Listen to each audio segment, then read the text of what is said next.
आज हम बात करेंगे ऑस्ट्रेलिया में बहुत बड़ी इंपॉर्टेंट अपडेट को लेके, जो कि हम काफी देर से जिस इंपॉर्टेंट अपडेट की वेट कर रहे हैं वो कब से एप्लीकेबल हो रही है और वो क्या अपडेट है, उसमें क्या चेंजेस आ रही हैं स्टूडेंट्स के लिए, सारा मैं आपको इस वीडियो में बताऊंगा।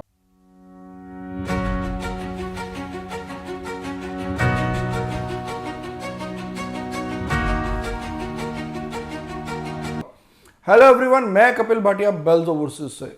बेल्स ओवरसीज से आप कोई भी क्वेरी कर सकते हैं 6292062920 पे कॉल करने के बाद।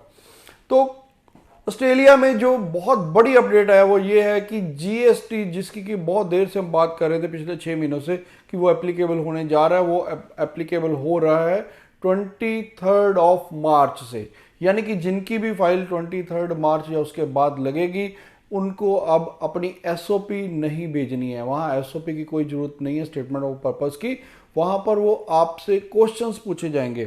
तो क्वेश्चंस की डिटेल्स अभी आनी है, बट हमें ये पता चल चुका है कि क्वेश्चंस जनरली वही क्वेश्चंस रहते हैं कि आपके सर्कमस्टांसेस क्या है, फैमिली सर्कमस्टांसेस क्या है, आपके स्टडी के लिए क्यों जाना है, और ये सारी चीज़ें रहेगी वहाँ पर। उसके लिए मैं एक अलग से वीडियो बना दूंगा कि जिसमें पर्टिकुलरली क्वेश्चंस ही रहेंगे कि क्या क्या क्वेश्चंस आ रहे हैं, और इसके अलावा भी और भी जो चेंजेस आ रही हैं तो वो भी मैं आपको साथ साथ अपडेट करता जाऊंगा। अभी ये हुआ कि 23 मार्च से जीएसटी एप्लीकेबल हो चुका है। जीएसटी सबको पता है कि जो जेन्युइन स्टूडेंट टेस्ट है जो वही रहेगा, उसी में वो उसी के अकॉर्डिंगली उससे क्वेश्चन पूछे जाएंगे। हाँ, इसमें एक चीज़ अब और ऐड हुई है।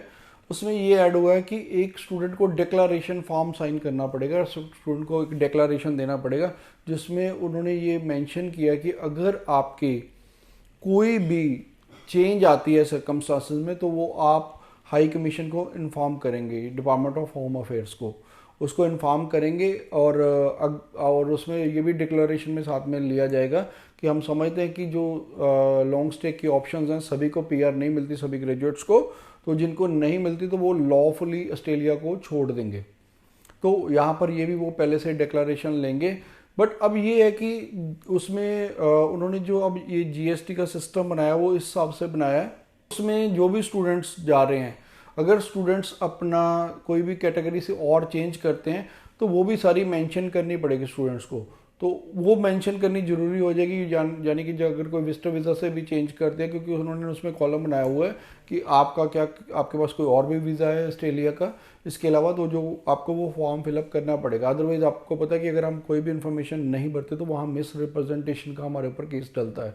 तो मिस रिप्रेजेंटेशन का जो आपको पता है कि कॉन्सिक्वेंसेज बड़े सीवियर रहते हैं, उसमें आपको वो डिपोर्ट भी कर सकते हैं अगर आप कोई भी चीज़ मिस रिप्रेजेंट करते हैं तो ये एक अपडेट थी जीएसटी को लेके। जैसे ही आप कुछ नई अपडेट्स आते हैं तो मैं आप तक पहुंचाऊंगा। आप इस चैनल को जरूर सब्सक्राइब करके रख लीजिए और मैक्सिमम वीडियो को शेयर कर दीजिए ताकि मैक्सिमम स्टूडेंट्स तक ये चीज़ स्प्रेड हो जाए।